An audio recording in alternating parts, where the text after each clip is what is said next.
G'day listeners and welcome back to another episode of the Keeper League podcast. We're the AFL Fantasy podcast that doesn't talk about the superstars. We only talk about the lesser knowns and the players who will bring value to your draft and Keeper League teams. My name's Hef and this week I am joined by ABC Adelaide's own Aaron Bryan. How you going, mate? Hef, it is great to be back. I think I stuffed up your name. I didn't put an S on the end. Bryan's. It always happens. I get Adam. It's no, I'm so happy to be here purely because I just had 3 weeks of leave, so I've been kind of trying to refresh myself before footy starts. Big kind of 8-month period.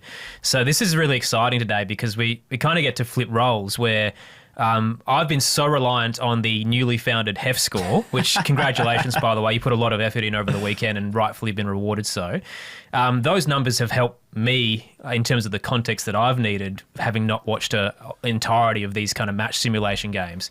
So I think today we might role reverse, where someone who's been putting numerous hours into seeing what's been happening, I might flick a few questions your way and you can tell me how you feel about it. I'm more than fine with that, mate. But the reason why I like having you on is because you kind of have a bit of, you attend a few press conferences and media days and stuff like that. So it's kind of good to actually have these kind of, I can look at the games and have these kind of views and then I can actually bounce it off you. Like if this is what you're hearing, that sort of stuff, in these kind of, when you're talking to people inside these clubs and stuff like that, you might be able to relay some info on or stuff that you've heard as well. So, we're going to get stuck into the show, but first we will plug Keeper. Well, I'll plug Keeper anyway. It's back for 2026. We actually had our draft yesterday at my mate Armsy's house. It was a great day and got through, I think it was, I can't remember how many rounds. We have 340 players in total, I think, on our list or around that mark. So, it only took an hour and 45 minutes, which was pretty good drafting. That's efficient. By our crew. Yeah, I was pretty happy with that. I've got a yarn for you, actually. So we had our Keeper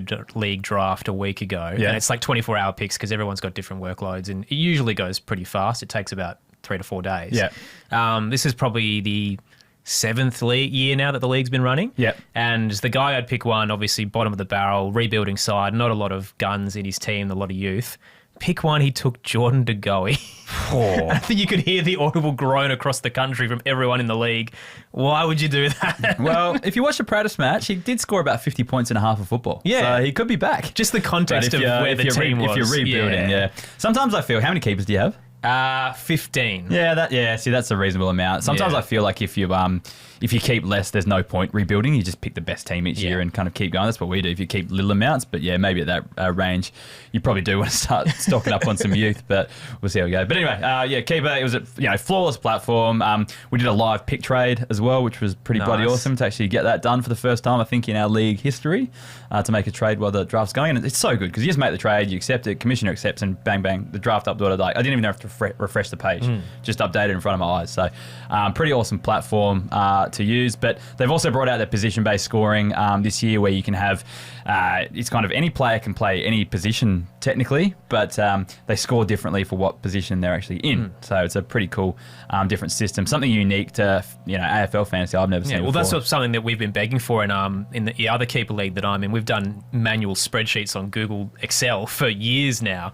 So to be able to have a platform where you can say, look, your forwards score 6 points for a goal, 1 point for a point, and that's it. Your midfielders, get a point per disposal, and then your ruckmen get hit-outs and maybe marks as well. Like there's different ways of doing it, but to have that flexibility that you don't have in other UIs, and we know we're very friendly in terms of the fantasy community and all the options out there, but I think in terms of what Keeper provides and what we're seeing in some of the other apps in the early stages, I think it's much easier to use. Are you a little bit sad to be moving away from the spreadsheet after all these years? No, I am not. I was tired of manually adding up the scores. Oh, that's good to hear. Keeper Fantasy, solving problems. Check it out, keeperfantasy.com, and consider moving your league over to their platform. Well, I think we just get stuck straight into the match reviews and the player reviews because we got a lot to get through today, so we won't spend too much time stuffing around. I don't know if you saw it, but I built a stats counter for these games. So it started off with just like I could start entering a player's name and then it would autofill. So once you type 3 or 4 letters in, you've got the player up in front of you, hit enter, and then type K for kick, H for handball, whatever it is, the stat is, and you can put it in. And that was really quick, but I was doing them with a caller. They don't want to be identified who they are. But it was really easy when I had someone calling the names out for me and I could chuck them in there. But it was really hard when I was doing it by myself because I had like pause, stop, type, that sort of stuff. So actually Ryan Power from Keeper Fantasy actually gave me the great idea to hook it up to this like AI speech to text model that would read the text coming through and then try to, and I built some kind of helpers that kind of assigned whatever, text came in to a player. So like there'd be something like, if some like real like easy names like Jordan Dawson, like is a really easy name for AI to pick up and it would just assign automatically. But then there'd be like, Jamara Ugelhagen, like it doesn't really know what I'm saying. So like I had to build these helpers that like would take, if you had 70% of the right letters in the right order, it would assign it. Is that to why the right player. Chainquoth Jath's score was so low? Maybe that could actually be it. So that's what I was about to get to. So that's what I'm trying to say is take these stats with a grain of salt, I think the right saying is. Because I have no doubts that maybe some of the stats were assigned to wrong players because the AI did the wrong thing. And it's stuff also like that. the broader perspective of there are a lot of games where guys were playing a quarter and all you can really see is the stats they accumulated, not the time on ground. Coaches are doing, they're trying different mixes, and also there's periods of games where they actually practiced, holding on to a lead late when the game was over and stuff. So when it comes to not even the match simulations, we're going to get, all the preseason games this weekend, but the actual match sims we just saw are the bare bones of preseason. But it's all about role, isn't it? And kind of seeing where That's guys kind are. of what we're more looking for. So we'll get into the games. Just one more disclaimer. There is a wood chipper across the road from my house that we've had to delay recording a little bit for. So apologies if you can hear that in the background. Great day for it, my local council. Thanks for that. But anyway, let's get into Hawthorn versus Geelong. Connor Macdonald is the talk of the town. Have you heard much about him? This was the perfect way to start these preseason games because, as usual, everyone has a team kind of set in place in terms of classic or keeper. Who you're kind of targeting. And then, all of a sudden one of the big guys goes bang and that just changes everyone's plans. Connor Macdonald was someone that a lot of people had been talking about. I think we just anticipated naturally with the injuries at Hawthorn he was going to be involved in the midfield mix because if you look at what he's scored over the last few years, he's always been more of a forward, but when he gets those opportunities, it boosts him up to 70, 80, 90. And I don't think anyone was expecting him to be full-time midfielder. It was just if he can be in the rotations a little bit more, he was going to jump naturally in terms of what he can provide. And then Sam Mitchell's the wet blanket saying, it's not going to happen, don't worry about it, he's playing forward. And I guess from what we saw in this game was that, no, he's truly in that rotation, if not heavily, which was a bit of a surprise. Yeah, that's the thing. And this is like the kind of thing with all the Sam Mitchell comments is there's still that kind of shadow of doubt. What if we're getting overhyped and it doesn't happen? And then, everyone has him in their classic teams. Not that I really care about anyone's classic teams, but and then he doesn't do it come season. So we have to wait and see. But the indicators right now are very, very strong that he's playing in the midfield and you just got to take what you can see.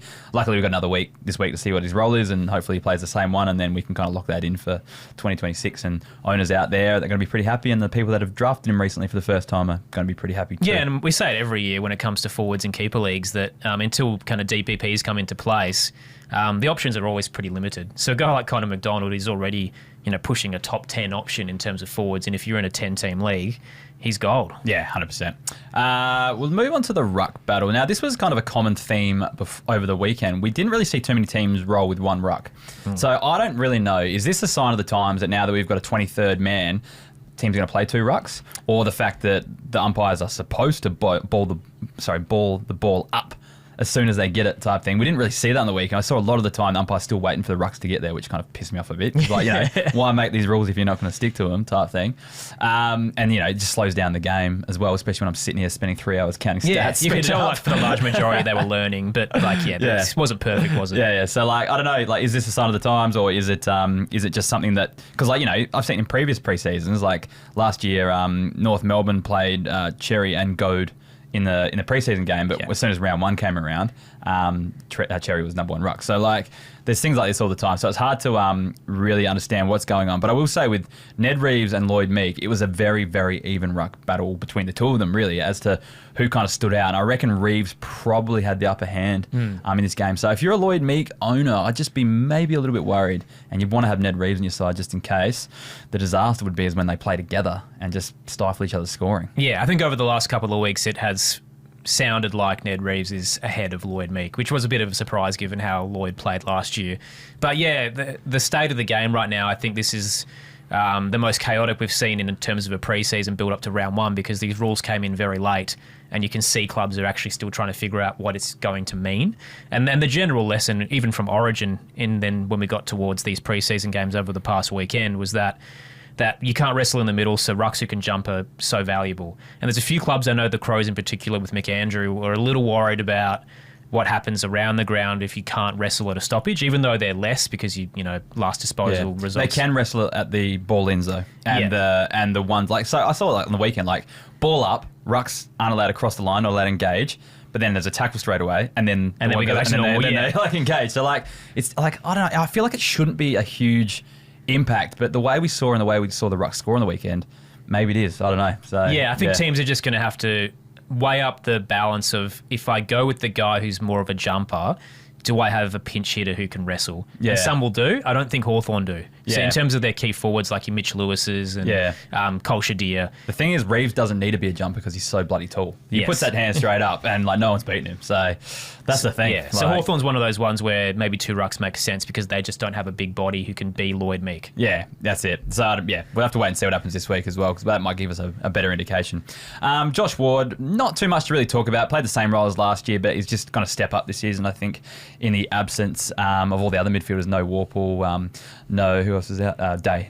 So those two, that he's going to step up, I think, and he should go 80 plus this weekend. With Geelong, you can't take a lot out of it because there were so many players missing, like George Stevens, Lennox Hoffman, Jay Polkinghorne. They all put up good scores, but like I don't think they're really going to be relevant once the season starts. I don't think Polkinghorne's the one, if you're looking kind of as a future prospect. I really like him. His VFL numbers were great last year. Yeah, especially as Jeremy Cameron floated even a month ago that it just sounds like mentally he's ready to go. Yeah, I think he was like, I'm going to play another season, but I'm starting to lose that passion. Yeah. So that, and all of a sudden you're looking at who's going to be the next Jezza, and I think Polkinghorne could be that. Yeah. So like all those guys kind of show good signs. Not sure if they're there round one, but good signs for the future. Someone like Shannon Neal, I think, was pretty dominant in this game. I should have written it down, but I think he kicked 4 in this game, and just looked like a strong key forward that's going to take a lot of marks and kick a lot of goals and probably put up a few 60s and 70s here and there. Who could fill out F4, F5, with the scarcity of forwards pretty well this season. So yeah, the danger is we always thought Shannon Neal was kind of the Tom Hawkins mould, and Tom was never a massive scorer, was he? He'd occasionally have these big games, but I think if Neal's in that kind of mould, he's which probably, I do agree with. He'll kick a few goals, but is he going to do much around it? Yeah, who knows? Yeah, well, like I said though, it's pretty hard to turn your nose up at most forwards these days because there ain't too many around. Mitch Edwards is the other one, the ruckman. He's one to watch for the future. He did some really nice things in the ruck, and there are whispers that he might debut round one because I think they're pretty sick of Stanley. And if Blitzarves and De Koning can support him in there. The drop-off of Toby Conway. This was a guy that was touted to be the next big thing and just can never get on the park. Yeah, so that's the other thing as well. So Mitch Edwards might overtake them all. And I reckon he's just probably a stash option at this stage. That's not saying he won't play. I just don't think he might not put up some good fantasy scores straight up. That's all, because he's still a bit raw. That's all. Yeah. Onto the Carlton versus Brisbane, or Brisbane versus Carlton, if you want to put the home team first. Big story here was Ben Ainsworth. So no real difference to his Gold Coast role. Half forward, does push up to the wing, or does push up kind of high up the ground a fair bit. But it was the 4 goals that kind of bumped his score up to that 103 that I had recorded. I don't know. I don't think I'm expecting 4 goals each week. Would you be? No, but Carlton don't have a lot of goal scoring options now that it's Harry Mackay or bust. Yeah. So, and Ben Ainsworth has proven at the Suns that he's put up decent scores over the last few years. So the opportunity is there. Half forwards as well at Carlton over the years. I think of your Elijah Hollands. They do pretty good. Yeah. So he might flourish in their system. He has been a 70 guy before playing this role. So there's every chance, and always give him the new club bump. It could be a decent pick. Just probably, I wouldn't back him in for a long-term one. I'm not expecting to keep him for the next 5 years or whatever. But you could pick him up at a reasonable time in a draft, and it could be a pretty serviceable option for you. I think. Yeah. Oliver Florent had 67 points in a scrappy game. He's playing on the wing. It's more so that players like Florent coming in. I know they recruited Chesser, who wasn't much chop, but they've moved Ollie Hollands back to the wing. It's I saw people were still drafting Blake Acres reasonly high. Yeah, he seems to have fallen out. Yeah, it makes me real worried about people that do own him or people that are still drafting Blake Acres, because they see that 78 average there and they go, oh, that's pretty decent for a mid, and they pick him up. But I'm not sure he's best 22, so it's more just highlighting that. Speaking of ruck battles, we had the Pitnet versus Reedy battle in this one. Pretty obvious to me that Pitnet is the number one ruck. Yeah, this is the one that's kind of flipped from the preseason narrative where it felt like Reedy was going to jump him, and he hasn't impressed over the last few weeks. Nah, so easily the better of the two in there. But yeah, if they go solo with Pitnet, I reckon Pitnet could actually be a decent option because like if other teams do start going solo and some teams going tandem rucks, it could really affect some of these scorers. But I think he's pretty much a lock to either be the solo or Reedy at least plays a lot forward because they don't really have a lot of other tall options. Yeah. We were talking about this yesterday. Like they played Brody Kemp forward in this game. You got Mackay, but like, do you want to play do you want to play Kemp forward? Do you want to play him down in defence? Is there a better option back there? So it's pretty hard to really work it out. But whatever the case, it was probably a good indicator that Mark Pitnet's going to be doing 70% of the ruck load for Carlton and should be a decent scorer for people that are just looking for a ruck this season. We touched on Ollie Hollands is back on the wing again. Doesn't look great for fantasy. Someone came at me on Instagram saying like, have you got eyes? Your eyes painted on because like Ollie Hollands had this amount of touches in one quarter. And then I went back and watched, and I counted them specifically. He got 5 in the first quarter, none in the second. So I was like, I think we're watching different games here. So you got super hyped at the start and then just didn't realise what had happened. Yeah, I think so. But but he was okay in the second half. But it was more that he wasn't as big as I think he used to do that last year as well, where he'd have a big quarter and then disappear. And that's when he was playing on halfback too, so it's probably going to be worse on the wing. But yeah, Elijah Hollands, his brother, he was pretty good, only 45 points, but he's just one to watch whether he ends up back on a list. It's kind of funny because we had our draft yesterday. He's every chance of being picked up as an SSP, but no one was able to pick him up. Right. So, like, waivers become important. Yeah, exactly. Or the mid-season draft that we have, he could be there if he does get picked up. Taylor Burns, a good story. Only came on in the second half, but scored 45 points in a half on the back of 3 goals. Now, I actually have him in my ranks somewhere. I think in my rebuilding ones, just because I haven't watched a lot of his highlights. It's actually hard to find footage of players that are drafted that low. But he is a player that just did put up some good fantasy numbers for a player that wasn't drafted high as well. So I always keep those ones on my radar. It looks at AFL level he's going to be playing like more of a forward role. Like pocket? Yeah. More than like the midfield role. He probably played forward midfield role he had as a junior. But I wonder if he could do like a Corey Durden role. Maybe. So next one as well is Levi Ashcroft. He's probably too good for the podcast already, but he hasn't kind of broken like the consistent 80 average. Yeah, I think the concern with this game was given the guys that weren't there. Was he still getting a lot of midfield minutes? Because usually he's kind of been floating around stoppages, and I think it seemed like he was more outside of them rather than in. Yeah, and that was kind of consistent with last season. So I think he's probably at this stage, without seeing much more, he's probably going to remain on the outside. But I don't think it's going to be a bad thing for someone like him because he's just a player that I think will rack it up. And we kind of do see wingers these days that like they might not be at the CBA, but they push in afterwards and then they start to get involved. So. I've got to ask you about Dan Annable because I saw a quarter of this game and then had to bounce. But where was he? Because I think a lot of us were anticipating he was going to bang the door down for round one. Got a little bit of time on ball, a little bit of time on the wing, and like I think a little bit of time at forward as well.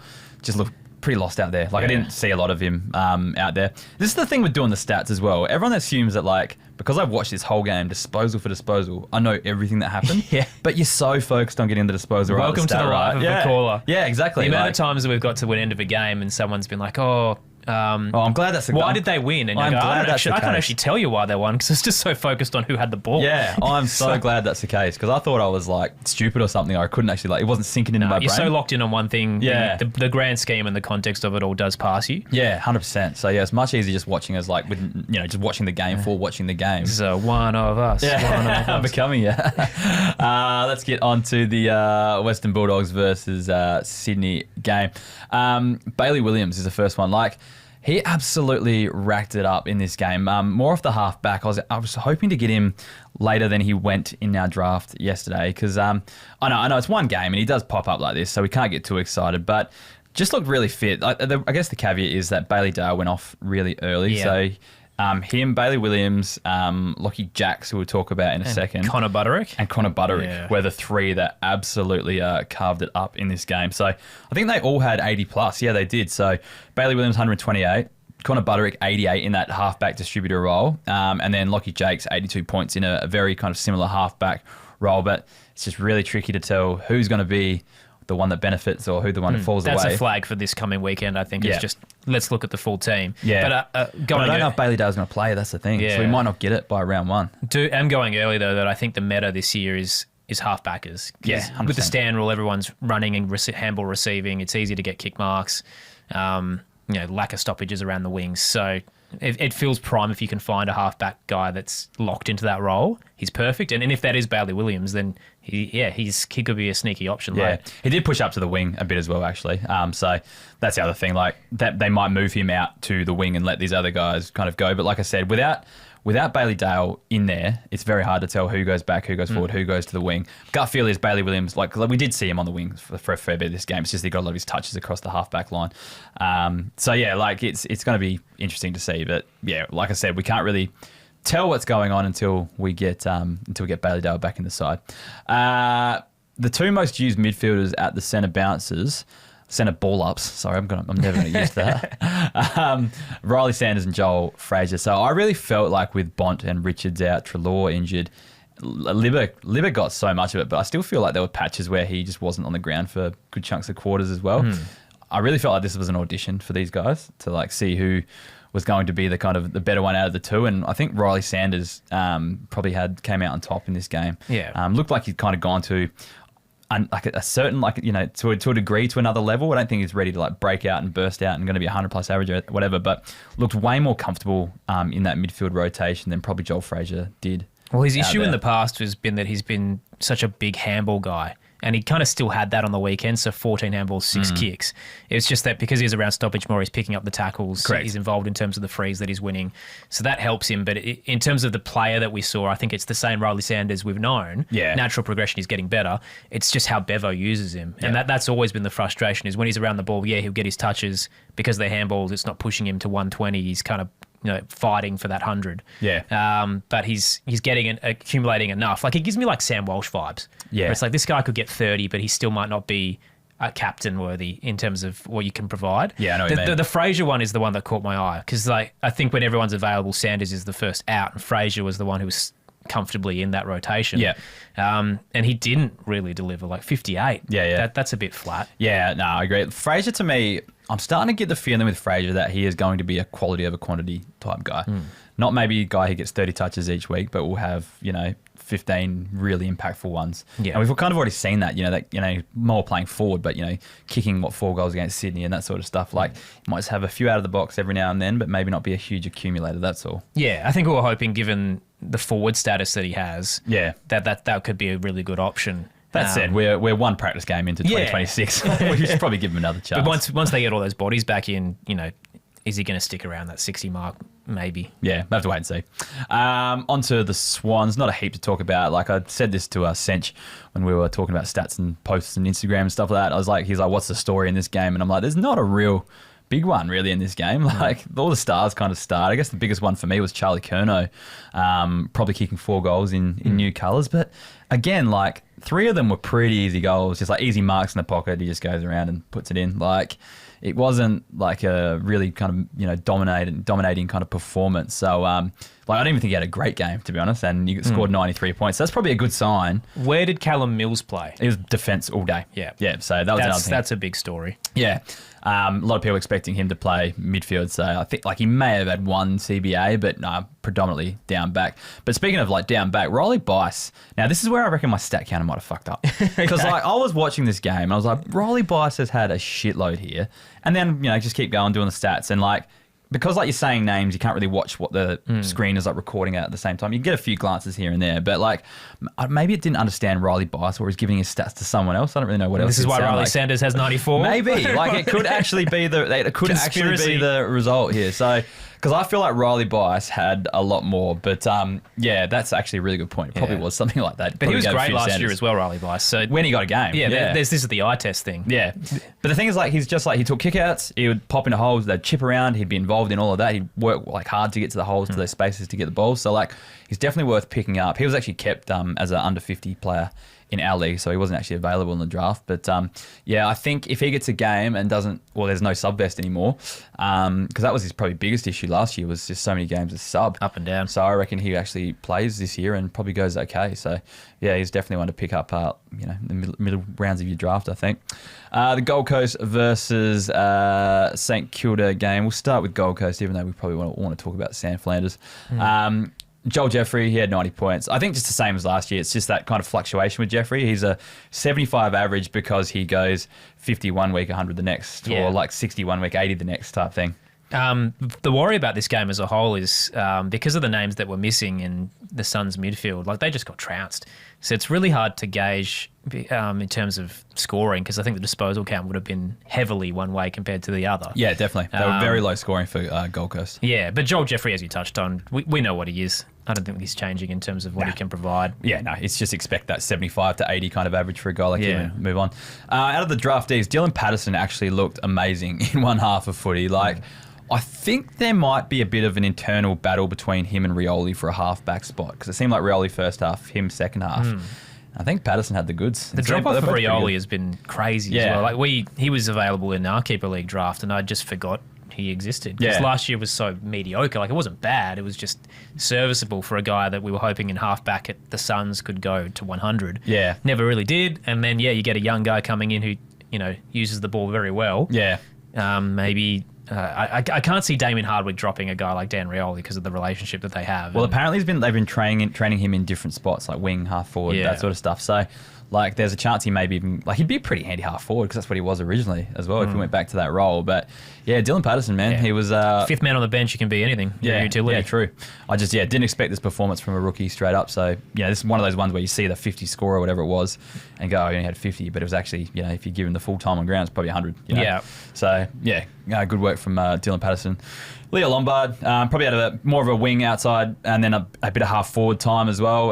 He had 60 points, which made him a top 4 scorer actually in this game. But he's one of the few that actually played a full game. So I don't know with Lombard. I think he's probably more of a good footballer. Probably maybe not. Hasn't shown me enough signs he's going to be an AFL fantasy scorer yet. But again, we've only seen him in a handful. I think this of is one of those guys that because he's so tempting and classic as a basement player, that it's carried over to keeper. Like, you look at his average draft position, a lot of people are jumping on him early because it's a forward who was an early draft pick who might become something. Yeah. Whereas the value is probably in the classic format compared to the keeper one, where, as you said, 60 points, top 4 scorer, but is he going to be mega in terms of a forward? He's still got a lot to grow into. Yeah, no, I agree.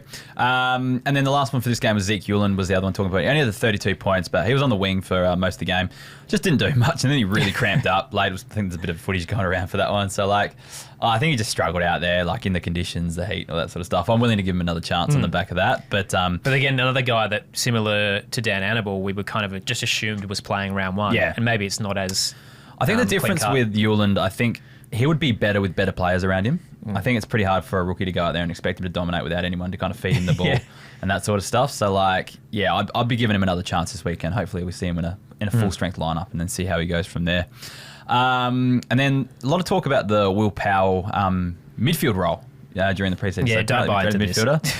Had 25% share of the CBAs, but again, Rao and Anderson missing, Track only played half a game. Humphrey was low time on ground as well. Yeah. Wouldn't be buying it just yet. But to me it says you're probably going to be playing midfield in the VFL, and we're doing it to you to kind of build your tank up. You can be our next better player, type thing. So that's kind of the way I see it. Onto the Saints. Sam Flanders. Yeah, this guy is a premium option. Do we make him too good for the podcast already? We got to. Yeah, he was too good for the podcast 2 years ago. He only went backwards because of the role he had at the Gold Coast Suns. But this guy is a premium fantasy player. You just got to play him in the right position. But the thing is, in this game, he played a stack of midfield time, but he was even in defence, that old halfback role as well. He took kickouts in this game. And that was what worried me. We had a trade late last year where someone in the Keeper League moved Sarong for Flanders, and I thought, why are you doing this? Because history had kind of shown when Flanders was on ball, he wasn't averaging as much as he was at halfback. He's still good, but not mega. Yeah. And then we saw kind of the combination of everything we wanted in this game over the weekend, where he had so much in the tank that he could get everywhere. And that's perfect. If he's on ball, he's finding the footy, gets to half back, he wins his marks. If he's taking kick-outs, my goodness, that's the holy trifecta of a fantasy play. Correct. And, like, it kind of looked like he didn't even get out of first gear as well for some of it too. Like, he's just a fantasy player. Like, the mark, the chip, like, he just gets into holes for those little plus sixes. No, he's got to be too good for the podcast already. There's no point talking about him anymore. Max Hall is the next one, though. Mainly played forward with a few CBAs, but he's another one that just kind of like Flanders, but on the half forward side, just pops into holes for mark kicks, and then he kicked 4 goals in this game as well. So, like. And I think the St Kilda style of play, they are a very fantasy-friendly team. They kind of always have been. Yeah, they were very slow and methodical in how they moved it. Yeah, and so like it makes sense for someone like Max Hall to be able to flourish and, thrive in this kind of setup. So he's a big watch for me. Again, forward status, not a lot of good forwards out there. Getting a little bit of midfield time, but can get on the score sheet as well. He's definitely one that I think you should be probably keeping. I think he got kept in someone's best 12 in our best keeper 12? league. Yeah, wow. And I think it's close. Like especially after you saw that performance, it'd be hard to put him back to the pool. That's for sure. Next one's Marcus Windhager as well. I keep saying his name wrong. Windhager, 92 points. There's just some concern as he spent some time in defence in this game, but he still put up a 92. Still had a fair bit of midfield, but there was just like a little. I can't remember who he was playing on, but they did send him back for how deep. Real deep as well. Yeah, so like, that's a little bit but it was only for like because he's a bigger guy. Yeah, exactly. They do use him as like to lock down forwards and stuff like that. But yeah, like I said earlier in the preseason that he'd be a 90 average midfield this season. He's put up a 92 for me in this game. Yeah, I think he could do it. I was worried about the names they had running through that midfield, but I feel like he's gone. I feel like he's the Jack Steele replacement. He's a tackler who can lock down an opponent. Correct. Yeah, so that's what I think he does full time, but maybe does have these kind of stints in the back line where people are getting off the chain, or because it's a preseason match, they're probably just giving someone else a run through the midfield and him doing something else for a bit. Well, speaking of, I think the guy they were giving that run to was Mateus Philippou. Yeah, Mateus Philippou, like that midfield role looked real. And he scored 90 points in there, but he's going to be such a handy forward to have in your draft and keeper leagues this year. And it's like he's another one that kind of thrives in this Saints system, can get a lot of possessions in the midfield, but then can still go forward and hit that score sheet as well. This is another one under the Ross line system as well, because I started out in Perth, followed Ross when he's Fremantle days, and now obviously going to his St Kilda era. He has his guys. So someone like Mateus Philippou, who Ross has clearly been very impressed by his skill level early in his career, has wanted to get him into this role, but the injuries have hampered him. I was kind of thinking maybe they might slowly build him up given how much he had missed. But straight in, 90 points, part of that midfield mix. That was kind of quicker than I anticipated, which is exciting. I traded for this guy in the off-season purely because... the ceiling is there. He's shown it when he's got those opportunities. I just wasn't expecting them to come this quickly. Yeah. I think he's genuine, like, uber primo territory. The only kind of caveat is if he plays too much midfield time, he might lose that forward status down the track. But if he does kind of hit those kind of marks, and he does end up being like uber primo as a forward as well. But if he does still kind of go around the 90, 100 mark, you'd still take that. If he goes 20 disposals and a goal a game and keeps his forward status, that's perfect. That's what you want. Let's get on to Jack Carroll. He went in our draft. I was going to take him at my next pick, and the guy... there's 2 guys in our league, me and Zanks, who have owned him pretty much through his whole career, I guess. And I was going to take him next, but he took him just before the pick because he was one that was putting up big VFL numbers a few years ago when he was at Carlton. I think when he debuted at Carlton or one of his first games, he put up a good solid 80 for his first game as well. So everyone's like, oh, here goes Jack Carroll. And he hasn't really done anything since. But he's been playing off half-back this year. And I think that's the kind of Nazai Wanganeen-Miller going into the midfield. He's kind of been the guy they've kind of chucked back there. And he made a few mistakes early, but from the rest of the game, from that point onward, he was pretty good. Scored 78 points. I think he could be in line for a game round 1 as that on that halfback and then line. Ends up with DPP by round 6. Yeah, correct. So he's one to definitely start looking at, but we'll kind of get a better look at that this week in the is it the Amy series these days? I don't know. Community series. Yeah. We're not supposed to say sponsors of the ABC, so I banish those kinds of words. I'm going to start calling it community series as well. Stuff it. All right, Darcy Wilson is the other one. 81 points. I think there's so much expectation about this guy because he was like a top 10 draft pick or whatever, that this guy needs to be a primo. And I think there's this obsession with moving him onto the inside. And I feel the same about Caleb Windsor as well. Like, I feel like there's guys that you just don't need to make into inside midfielders. There's guys who can play on the wing, half forward line, and that's where they'll actually thrive. Great role player. Yeah. I think as well, like when it comes to St Kilda, like Darcy Wilson and Matthias Philippou, I think are ones that we were interchangeable. Like any of them could have been the next into the midfield. And I think, Philippou's kind of surpassed him, and now Darcy's, more of that 70s, 80s guy, and that's probably all he'll ever be. Yeah, but the flip side is that if he plays that half forward and wing role, he'll keep forward status and be pretty handy for you. So, take that as well. On to Essendon versus Richmond. Your boys were a bit... I watched this one. a bit disappointing in this game. Any key takeaways from you, or just a young developing side? First quarter was awesome, and then I just zoned out after the rest of that. No, I mean, again, similar to that first quarter, because a lot of players stopped playing after that. Sam Lawler, this guy's so good to go.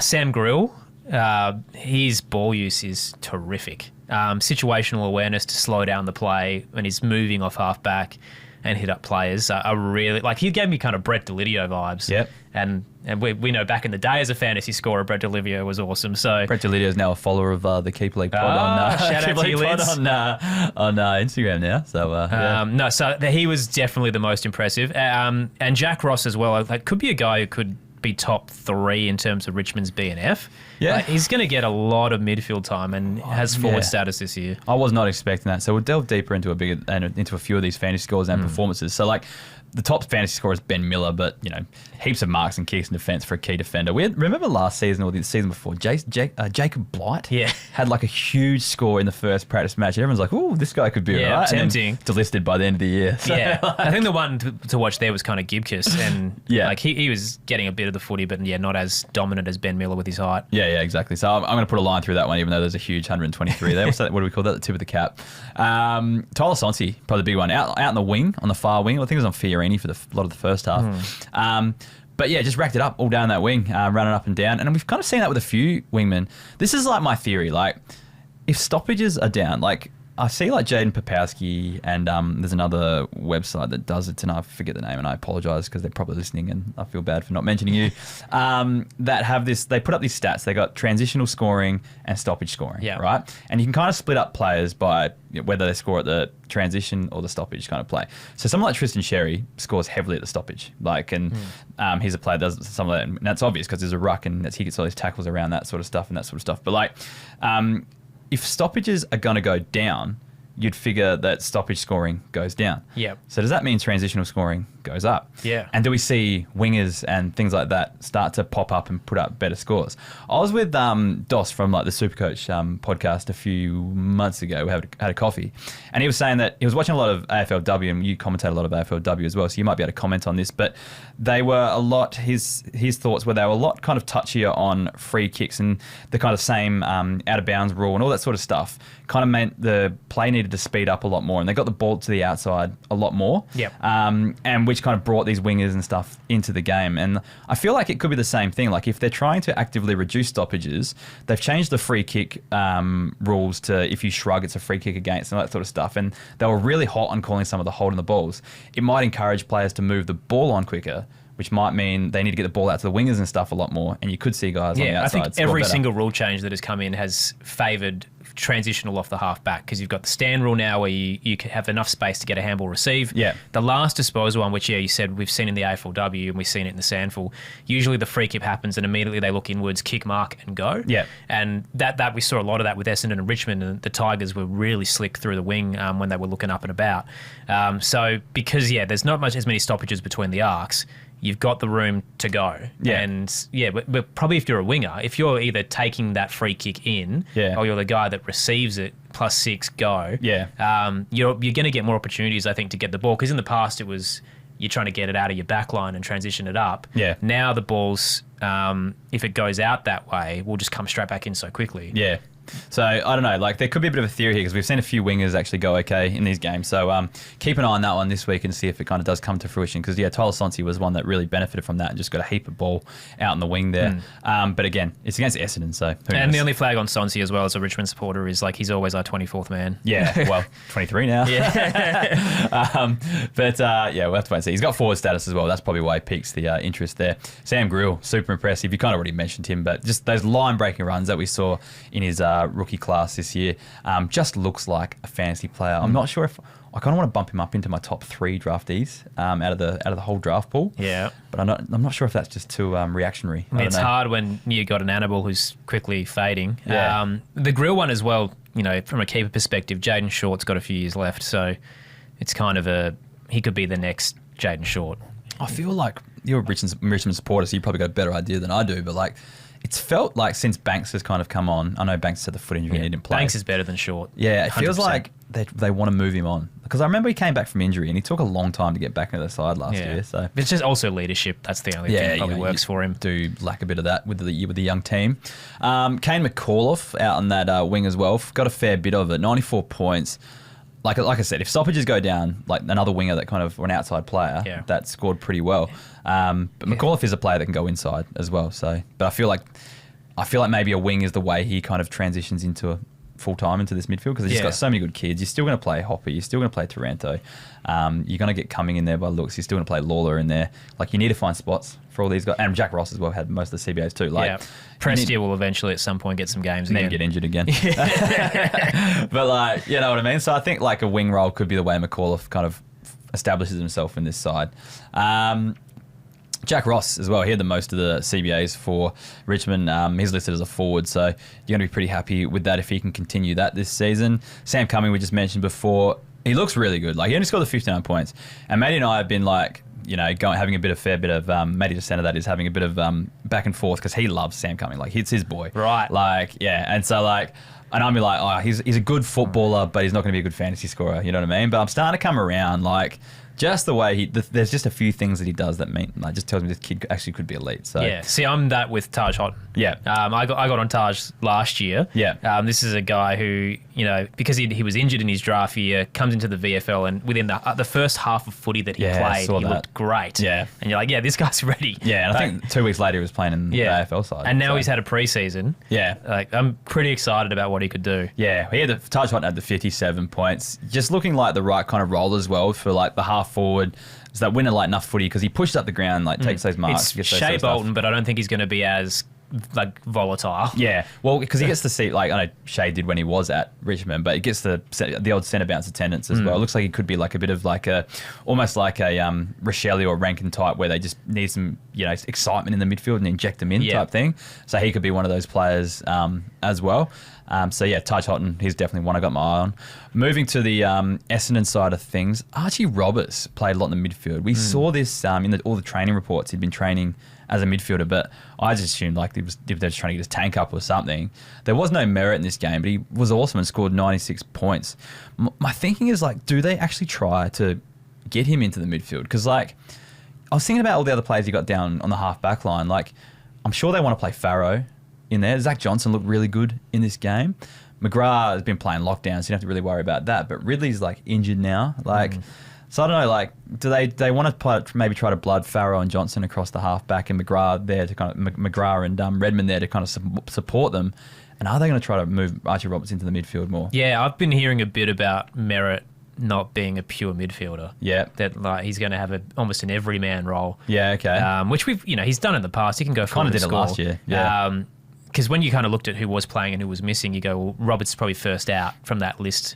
But if Merritt isn't getting as many CBAs as we expect, then someone like an Archie can fill that void. Yeah, it's going to be a real watch because all signs are pointing to him playing the midfield at the moment. But I think the Essendon supporters probably have a better idea than we do.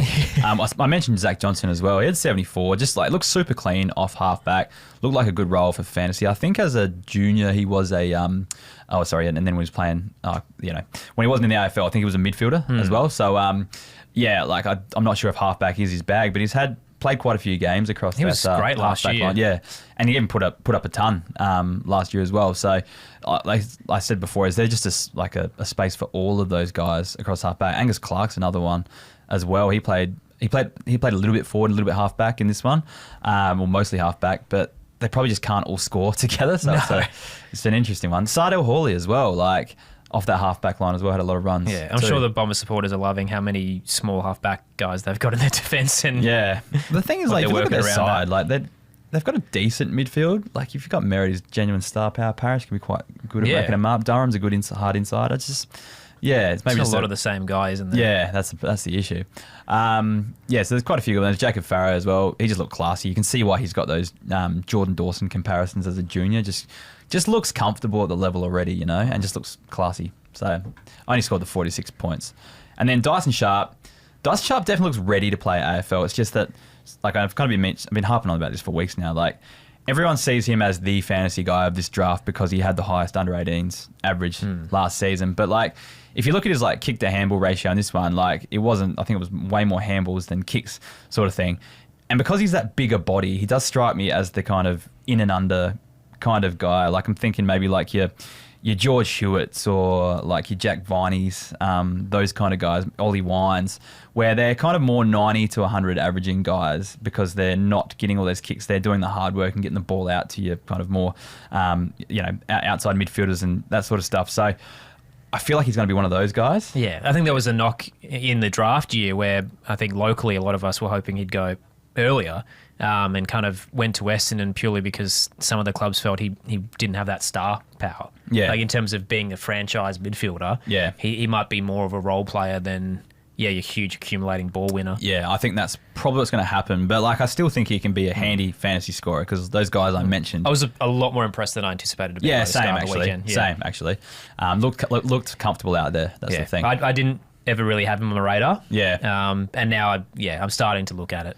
And I mentioned Angus Clark before as well, 7.5 points. Spent some time at both ends, but did the best work off halfback, I feel. Onto the Collingwood versus GWS game. Roan Steele was the big takeaway from the Collingwood supporters. Just out in the wing. Like, I can't see him being a huge scorer, but he got a bit of that mark chip, push forward for a couple goals, which is nice to see. He could be the Steele sidebottom replacement, I think. Didn't want to let his spot go, did he? Because he's had a couple of chances at it last year. And yeah, he seemed hungry. Ed Allen, he seemed like a guy that's just been on the edge of the best 22 or 23 for Collingwood.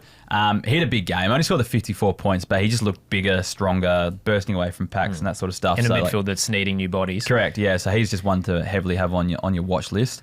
And then Angus Anderson, I think he's a mature age draftee. I love Angus Anderson. He looked like an absolute... He's SNFL, isn't he? Yeah. Straight out of Sturt, double blues. Looks like an absolute machine. He was just like running through people out there. Like he destroyed... I can't remember what it was, but he absolutely destroyed someone. I think had a random punt after the grand final where I just said, I think this guy's going to get drafted, and then... Yeah. And then suddenly he wasn't really on anyone's radar, and I thought, maybe that was a bit of an early call. And then Collingwood got him, very late, and he's already kind of been thrown straight in. Yeah. It's quite exciting. And because he's mature age, like there's a good chance he just comes in pretty early and goes all right. So, yeah, he's a bull. And then onto the GWS sort of things. Kieran Briggs is such an interesting story because everyone sees, got 98. He's no problems with him because he's one of the non-jumping rucks that everyone's kind of complaining about. So you see a score like that and you're pretty happy, but then you got to look at the score sheets a bit deeper, and he's kicked 4 goals playing as a key forward. So like he's not going to be doing that each week. But Madden had 3 as well. Yeah, so exactly. What's going on? They kind of rotated up there and they performed pretty well. So yeah, I don't think that's going to be happening a lot. And the thing is, like, they kind of liked the use of Riccardi in the middle. That was the one that drew my eye, was you can't play both Madden and Briggs if Riccardi can pinch it. Like, it felt like Riccardi was number 1 and those other 2 were kind of pinch hitting in there. Like, and they were kicking goals when they were forward. So, and if you looked at the hit-outs as well, he got beaten by Steen quite convincingly as well. Like, I was surprised how many times I was feeding into my stat machine, Steen hit-out. And that's the sacrifice that a lot of clubs are going to have to look at is, Briggs probably gave more around the ground, but if you're losing centre clearance and it feels like that's going to be a big tipping point this year, given how fast the ball's going, you probably might want to go for a Madden who can at least equalise at centre bounce. Yeah, or even, to be honest, like picking up Riccardi is not a bad idea because this is as a forward as well, even if and then a lot of people pick him up as their backup ruck, so you don't have to worry about handcuffing, but if someone gets injured, Riccardi can just go in there at least as well. So that's another one to think about. Harry Ralston was very good This as is well. my guy. Yeah, so I guess there's opportunity for him with the outs, and he took it with I think Callahan's out. Tom Green obviously has gone down. Clayton Oliver was playing, but only played 3/4 of the game, and he was looking like he was about to ton up as well. But yeah, like just a lot of clearances, which you can tell that's kind of like when they start to really click is when they actually start winning the footy out of the middle for their team, not just getting on the end of cheap possessions and stuff. So like, I think he steps up. Had a massive preseason. Yeah, as soon as Tom Green got injured, I went straight to the Giants list and was like, who's going to be the next guy? Because Cornelio could pick up some. You know what, Callahan would have a natural boost when he's healthy. And then I kind of looked at Harry Ralston and was checking out his numbers from last year when he wasn't the sub. Yeah. And he had a couple of 20 disposal games or a couple of really high tackle games like 8, 7, 6. Ended up averaging, I think, 16 touches, 4 tackles across his 6 full games last year. First round pick, and then ends up with 26 on the weekend and 94 points. And I just go, this is the guy. Yeah. If he's a contested ball in the middle, already was touted to kind of eventually be in that mix because of how early he was drafted. Why not now that Tom Green is out for the year, he can fill that void? Yeah, no, I agree. I think he's probably the one that steps up. Now, how does he go when Callahan's fit? You got Clayton Oliver in there, and he is the kind of third string midfielder in there. Might not be a 94 each week, but he will pop from time to time. I think a lot of people were hoping he'd play enough forward this year and get forward status because he was doing that a bit, but I think that might be ruined now as well. And the Canelo thing as well, like he played full mid-minutes at the back end of last year and didn't score. Yeah. So he might be cooked, really. I think Ralston might be the answer. I mentioned Clayton Oliver. I reckon he's just going to step up. I reckon he gets back to close to being 100 average this year. He did have 20 handballs and 10 kicks, so it's probably not great for fantasy scoring, but I feel that's the role he's going to play. At his peak, season. he was a big tackler, and he had none on the weekend. Yeah, well, he might have got some. Like the tackle is actually the hardest thing because it's like, did that impact the disposal or did that not? And it's just like, you just couldn't be bothered. So I was just like, nah, there's no point looking at it. I'll tell Champion Data. Yeah, they let them do it this week. Joe Fonte is the other one. He had 68 points, sorry. He had a huge second half with that, and just like, they were controlling the ball a lot of chip around, but he also made some good runs off half-back, and he has a pretty decent disposal as well, but like, no Lockie Ash, so it's very hard to get a gauge. I think he's the one, like, because Whitfield's 31 now. I think when Whitfield loses that kind of touch and that little bit of speed and has to kind of slow down a little bit and be rested a bit more, I think that's when Fonte steps up. And unfortunately, Brent Daniels, he looked amazing in the first quarter and then did his hamstring again, so injury prone. The other one is Jack O. He was dominant in the VFL last year, and I thought maybe he could be getting a glimpse with the injuries. We did see him for a little bit. I think second half we saw him. Yeah, do you have his score up there? Yeah, 24. Yeah, in a half, it's not too bad. I think his first quarter he played, he didn't touch it at all and was copping a bit of heat online for it, and then picked up in the second. Like he hasn't debuted yet. Like, this is still a raw talent, but his VFL numbers were awesome last year. Yeah, and he had good underage numbers as well. And I think one of the assistant coaches at the Giants actually mentioned like he was ready to go as a replacement for Tom Green. Yeah. So maybe just keep an eye on him this weekend, but he didn't probably set the world on alight. Yeah, I know what you mean. This past weekend. On to the Melbourne versus North Melbourne game. Tristan Sherry, I know he's too good for the podcast, but it's probably worth mentioning. He was well beaten at the centre ball up, and he didn't have a lot of stoppages to accumulate the tackles. But the thing is, Coleman Jones did do a fair bit of rucking, so I'm not too worried just yet for those out there who see those scores, because I don't think they'll play Coleman Jones. Yeah, I think the lucky part for Sherry was the Goad ankle injury. Yeah. I reckon Goad was really breathing down his neck to take that starting role. Yeah, I do agree. So but don't get too worried yet. Let's wait and see what happens in round one. Finn O'Sullivan played inside mid. My North Melbourne contact, who I've talked about a bit on this show, that's his tip, is Finn O'Sullivan to have a breakout I was season. Genuinely surprised when I saw those numbers come through. Yeah. Because of all the guys they could use, I just didn't think Finn was going to be in there. Yeah. Well, he's a pretty classy user, like good user of the ball, and I think they're just trying to get him around the ball a lot more to actually use those things, especially with Wardlaw out at the moment, I think, as well. So, like, just keep an eye on that because, and this insider is not very fantasy focused. Right. So like he will see things just who's a good footballer type thing. But that's his tip, is to step up. Riley Hardiman unfortunately got injured in the second quarter, but he was looking all right. But then Cooper Harvey kind of took over, scored 43 points from that point on, so it was about mid-3 in the second half, but had 10 touches and 3 marks. So I know we've got McKercher in a sling at the moment, but I think it's just for his finger. And they're adamant he cracked his finger. They're adamant he's going to play round one. But again, you've missed pre-season, you haven't had the warm-up games. Just a little bit of a flag. I think there was a bit of a battle to kind of who gets that kind of back pocket kind of role. But now that Hardiman looks like he might be injured, it might be Cooper Harvey playing down back for North as well. So keep an eye on that one. Onto the Melbourne side of things, Harvey Langford started slow, but really got going in this game and scored 76 points. He actually looked like one of their senior midfielders. Yeah, and this was all about role, wasn't it? Yeah. Is he entrenched in the midfield big three in the absences of all the guys they moved on? Yeah. And the answer was yes. He's pretty much just behind Steele, and I kind of felt like Steele was supporting him a bit as well. So I am changing my tune. I was thinking he maybe needed another season to kind of really get going, but I think it could be this year we see him really step up to the plate. So pretty excited about Harvey Langford. I think Cade Chandler is just a handy guy to have on your keeper league team. Cade's really poo-pooed it when I was on this when he was on this podcast, but I think it's actually he's going to be a 65 to 70 guy most weeks, kicks a few goals, and I know he's playing for Melbourne and they're playing against North, but like I said, he should just be a handy bench option, I think, to have. Yeah, especially in deep leagues. Yeah.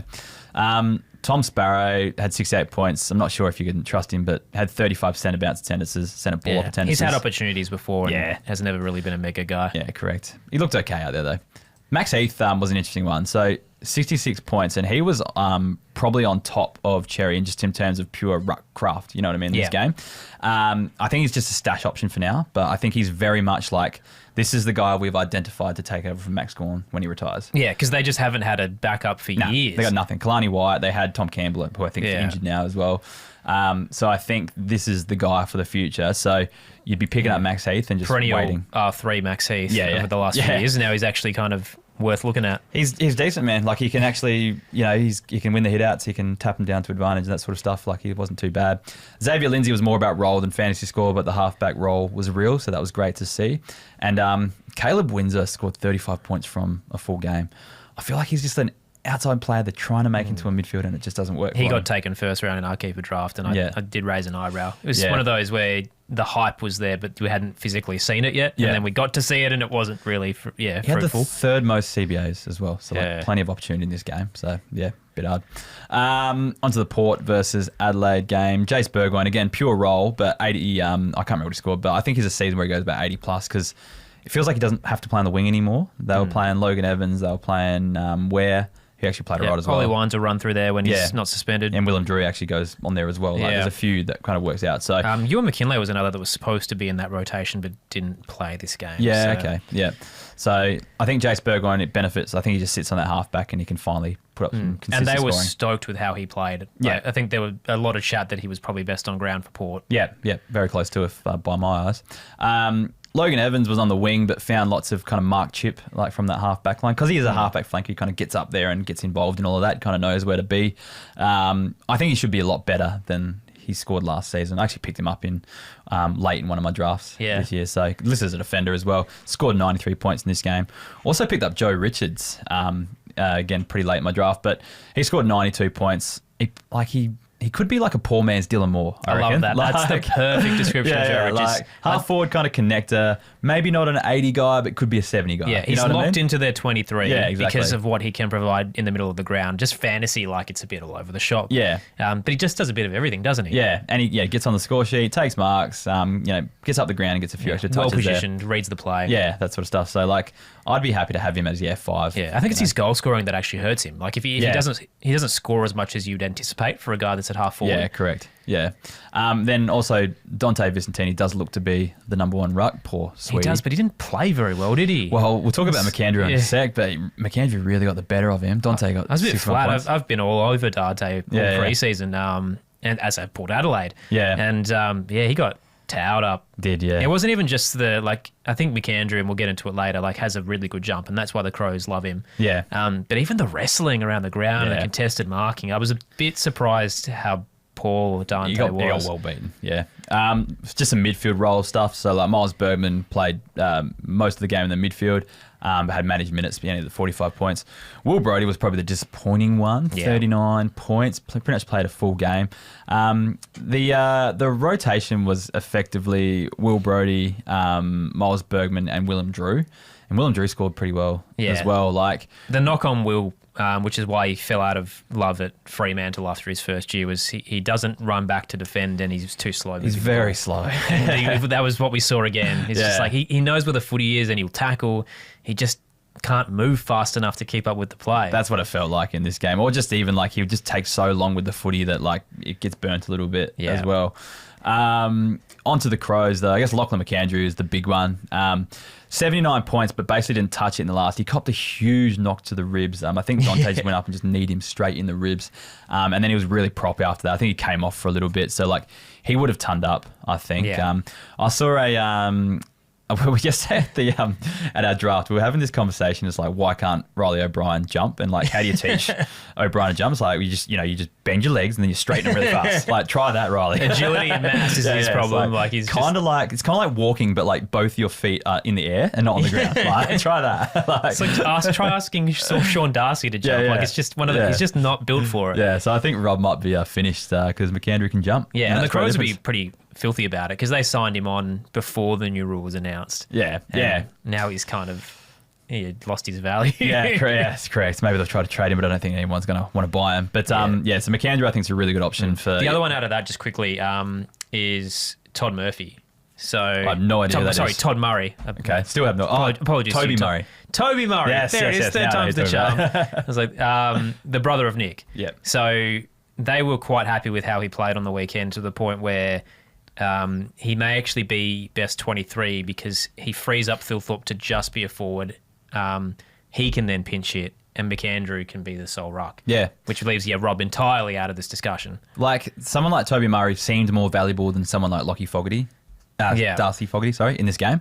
Like, because he could go into the ruck and do that thing. And I know Tex was there as well, but Tex played pretty well. So, like, yeah, maybe. I don't know, we'll have to wait and see. Yeah, it feels like a lot of tools. Yeah. But you don't have that sub, so with the 23, you could probably have another one on there. Yeah. Josh Worrell just did his thing, 91 points, all the kickouts all day. I reckon he backs up last season's score and maybe even pushes up to an 80 kind of average as well, which would be good. Josh Shelley had that half forward, half inside role, inside midfield role, 47 points. He looked a little bit just like lazy at times. I was going to say the opposite, where I kind of felt there were times in like a really congested pack that he was able to go hard at the ball and earn it, which he's never done in the past. I saw times where he just like didn't even make a contest as well. So like, my mate filmed it and sent it to me. I was like, oh yeah, no, that's pretty bad. So I don't know.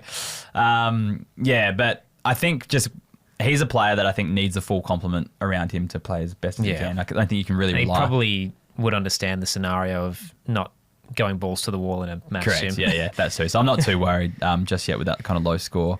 And then there's kind of like a bit of a midfield battle, just like we mentioned earlier, but like felt like Peatling versus Mitch Edwards were kind of right up there in the CBAs. And Peatling probably was on top with the 64 points. Edwards only got 8 touches, but they do kind of play kind of different roles. Jordan Dawson played forward and really low time on ground as well. I think he only had 12% CBAs. Yeah. So that's not going to happen in the season as well. And Peatling's problem is the way he played last year is not going to work for Adelaide this season. They need that explosiveness. They need first possession, and Peatling's kind of a tackle bull.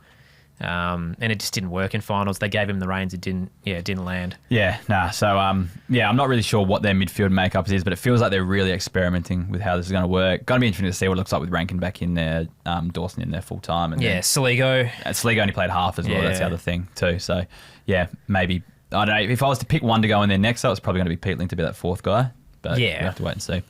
And then Luke Nankervis, there's a lot of talk about him potentially even taking Laird's halfback role, people were saying, mainly on my Facebook comments from Crow supporters. But I only played the second half for 23 points, so probably doesn't play at round one at this stage. Let's move on to the last game of the round. We'll power through this one. Western Derby. Yeah, it was a Western Derby. Josh Tracy kicked 4 goals. I think he's a player, if Freo become a threat this year and genuine top 4 contenders like people probably think they are, he's a player that will benefit from it. And Pat Voss kind of similar in that vein where, if they become a more scoring-based team rather than chippy halfback, then he'll have a higher ceiling for sure. I reckon that's the case there.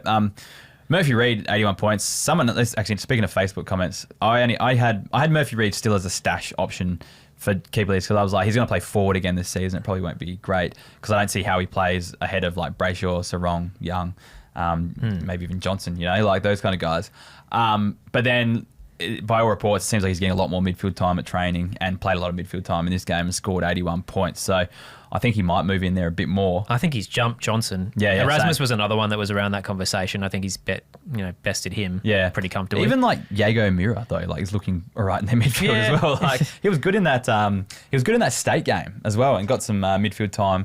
And he's also like kind of floating across half back. So I think he could be like no one's going to be looking at Jago Mira like until really late in the draft. I think he went second or third like last round in our draft, and I didn't hate the pick. I'd rather him than Blake Acres. Yeah, exactly. So like, it's not a terrible pick. He will play some waffle. But Murphy Reid with that forward DPP. Yeah, he's looking like he's about to go next level, given that he won the Rising Star as well. I think a lot of people reckon this is going to be his breakout year. Yeah. Ryan Marrick, he top score was 76, had that defensive role, took kick in, so it doesn't look like too in jeopardy. I thought he was going to lose that spot, and he's same as last year, which is exciting. Yeah, and it was kind of good because Josh Lindsay was playing as well, so they played on the side together. Josh Lindsay was quite good. He had 18 possessions. He wasn't bad, but it's more his kicking skills were on display. It's been mentioned that he probably doesn't take enough marks to be a good fantasy scorer, and I thought that might change in a different system, but it kind of goes for all of these guys, like going back to Marek as well. Like West Coast top scorer was their mid-season draftee, like their top average player with an 82, you know. So maybe we just can't expect anything more than them for a while, you know what I mean, until they start to actually win a few games, and stuff like that. So let's see what their actual mix is this weekend. Yeah. Speaking of that guy, Tom McCarthy, 75 points. The midfield role was real, at least, and I expect another 80-plus average from him. But yeah, like I said, I just worry that most of the Eagles players are capped at around that 80 mark. I was worried, actually, like going from defence to mid there, that would actually hurt him. Yeah. Because you can get, Well, it might there. That's the thing. It's easier to get more marks in the back line. But no, I mean, he looked really good on the weekend. Yeah. Nah, he was fine. So I think he goes around that 80 mark. Harley Reid, there's nothing unusual about his game. He plays his normal role. Just a bullocking midfielder. I'm expecting him to at least go 80 plus though. It's that consistency now, isn't it? Where we're going to see more and more of the better. And I felt like we started to get it before I got injured last year as well. He had 3 or 4 big games in a row. So I reckon he was about to go ham. Tim Kelly actually looked like fit and motivated. Scored 69 points and spent some time in the midfield up forward. So he needs to be because he's in the B side. Yeah, I was going to say, like, I'm not sure if he's actually in the best side, but he's got forward status, so he's one to keep an eye on. Elliot Yeo just got through, which is good. 66 points. I didn't watch all of this game, but he had a few CBAs, but I just suspect he was low time on ground, given that he only returned to match simulation like mid last month. I saw someone say he spent a bit of time forward as well. Maybe they're just easing him back in. The thing is, like with Yo, like you kind of forget that he started as a defender as well. Yeah. Like, and he could go back to that eventually. So it's just like he's like a Dion Prestia, right? Like you get really excited by a game, and then the next one he'll get a soft tissue. Yeah, correct. Burns you. That's the caveat. Willem Dersma played on a wing, 56 points, kicked a nice goal, but like seeing him out on that wing did not shake those Xavier Dersma vibes for me. If you're going like long-term first-round pick franchise player in a keeper draft, it's you kind of want Willem to end up being like Harley. I wanted him just inside straight up, you know? Like, it just wasn't that, was it? Nah, so it doesn't help my concerns at the moment. And I mentioned Josh Lindsay, how good his ball use is really. Just I'm not sure how much of it he's going to get, that's all. Devon Robertson spent a fair bit of time in the midfield. He's one I think just could be handy with forward status if he's going through that midfield. I'm not expecting huge things, but just could be a good option. And like Duff Tytler showed, enough to know that he's going to be a slow burn, but he just looks confident, looks like a smooth operator. Yeah, played forward, kicked the goal. Kind of like Archer Reid, but just a little better. Like he can ruck a bit more strongly, and hits the scoreboard better. The only other one I liked was like Jacob Newton. There was a bit of talk about him because he started in an entry club in the midfield. Plays that high half forward role, but they did send him to a couple of CBAs, which I thought was interesting as well. So I just wanted to watch.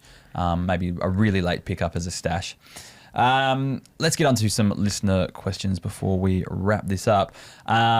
Reese Gorge wants to know McAndrew versus Sam de Koning in a keeper league redraft. I'm taking McAndrew. I'm taking McAndrew, yeah. McAndrew's not going to end up as a key defender at any stage. No, I think the handy thing with Sam de Koning is he's going to play. Yeah. But even as we saw on the weekend when he was rucking, he didn't score very well. He did it last year. He played as a ruck last year. It didn't work. Whereas McAndrew's got a ceiling. It's a punt. Yeah. I think Mitch Edwards is a body that they can throw in there. And with the 23rd man and that, they can play blitzers to help him out. Yeah. And if you're thinking of a keeper league redraft, you're taking McAndrew earlier than you are De Koning. Yeah. Like if De Koning's better long term because he can score, and we know he's not gonna go anywhere. McAndrew's a bit high risk. Maybe he doesn't stay forever, but if you're committing early to a player, you're not committing early to Sam De Koning. Are you taking McAndrew before you take Rob? Yeah, that's the funny definitely. part. He got kept in our league, and then the owner had to draft McAndrew a bit earlier than you probably would have expected. Rob went to waivers in ours. Yeah, so, crazy. Yeah. The Gold Coast Crow wants to know, I really thought Billy Dowling might get a crack on the wing with coming out. Didn't play in the preseason game. What's your thoughts on him? Now, I thought you might be a good one to ask because you do talk to a few people at the Crows and stuff like that. Yeah, do you have a bit of a vibe about what they think of him? Yeah. The vibe is that they really do like him. Yeah. And they had so many of those guys. Like he kind of gives you that Saligo where they wanted to start him at half forward and eventually get him into the midfield, but I just think he's so low on the pecking order now. I haven't heard his name at all through the preseason. Yeah, that's probably not a good sign. So yeah, I'm not overly bullish about where he's playing this year. I really like him though, but I think he's not taking Cummings' spot. Yeah. Kang Daddy wants to know, do you let the limited practice time affect your rookie rankings, or is there too little data to be changing the ready? This is a thing, man. I want to chuck Grill up to 1 or 2 after that performance, because the rest were kind of unimpressive. But I think we've got to watch this weekend, see what teams look like they've got good players in, that sort of stuff. Yeah. Like I feel like I can't judge Zeke with that personnel around him. Like you can't expect a rookie to go out there and start. It's also like when we're talking keeper, most of these guys, you're not drafting them to play round 1. Correct, that's right. And you are drafting for the future, but damn, Grill looked good. Yeah, so you got Grill's probably the best ready now. Yeah. But who long term, is it Annabelle, is it Ewland? You probably have to go on junior numbers on that and trust that they've been drafted high for a reason. Yeah, I'll back that in as well. At Hinata wants to know, Zach Johnson or Ryan Marrick. Who would you take first if you're drafting tomorrow? I would have said Zach Johnson before the weekend. We actually had a guy who took Ryan Marrick quite early, and I gave him a fair bit of grief for it. And the role didn't change. Yeah. I don't know. The Eagles are going to concede a lot. Kick-ins are on his agenda. So it depends on what you're after. Again, if you're looking for a guy who wants to slot straight into your defence, I'm going Marrick. Yeah, same. And then Zach Johnson probably for the long term. Yeah. I think would probably be the better option. And at TTQ, didn't watch the match, but Drew top scored. What was his role and thoughts on average this season? He was inside mid basically most of the day. So we see when the real stuff starts, because they're missing. Horn Francis went out of the game real early. That foot's a worry. No Butters was in the side. Yeah, Ollie's going to be suspended. Ollie was, and Ollie, I don't think Ollie played, did he? I can't remember. I don't think he did either, no. Yeah. So, there's 3 inside mids there that were missing. But I still think Drew's not falling out of that rotation. No. But I think he just does exactly what he's done for probably the last 5 years and goes around 78, 80 mark. And his ceiling's dependent on how many tackles he gets in the game. But I don't think he's losing any sort of midfield minutes. No, he's in the leadership group. The team loves him. Because they find with the mixtures that you can't have all 3 superstars in there. So he's usually kind of the balancer who can defend while the others accumulate. Correct. All right, we might wrap it up there because we are going overtime on this podcast. Thanks heaps for listening. Thanks, Aaron, for joining us this week. Yeah, sorry for gasbagging too much. No, that's awesome, man. You went the worst part. The worst noise around here was the wood chipper across the road. So special mention to the wood chipper who made an appearance on the podcast in the background today. Thanks for coming on and helping us out. Make sure you're listening to ABC if you're in Adelaide, or listening to Aaron on the Listen app, ABC Listen app. I'm back now. Yep. Been gallivanting around the country, ready to rock and roll for a big season. Let's do it. Get around our stuff at Keeper League Pod on all the socials. Make sure you sign up as a member if you do want to support the show, especially if you got something out of those fantasy scores that are put out over the weekend. You got used to those. Some support would be greatly appreciated. If it's within your means to do so, please sign up as a member. Otherwise, just share them around, so everyone sees them. All that sort of stuff helps as well. Like and comment and all that sort of stuff too. Thanks for that. And then if you want to join in with our community, I highly recommend getting on our Discord page. There's a link in the description below. There is fantasy, with more specifically Keeper League, AFL Fantasy, Supercoach, Keeper League, and draft stuff going on in there at all times. So if you want to talk about that or just find some new league mates to work with, check that out. Anyways, that'll do us for this week. We'll be back next week to talk about the community series. Let's go. Thanks for listening. See ya.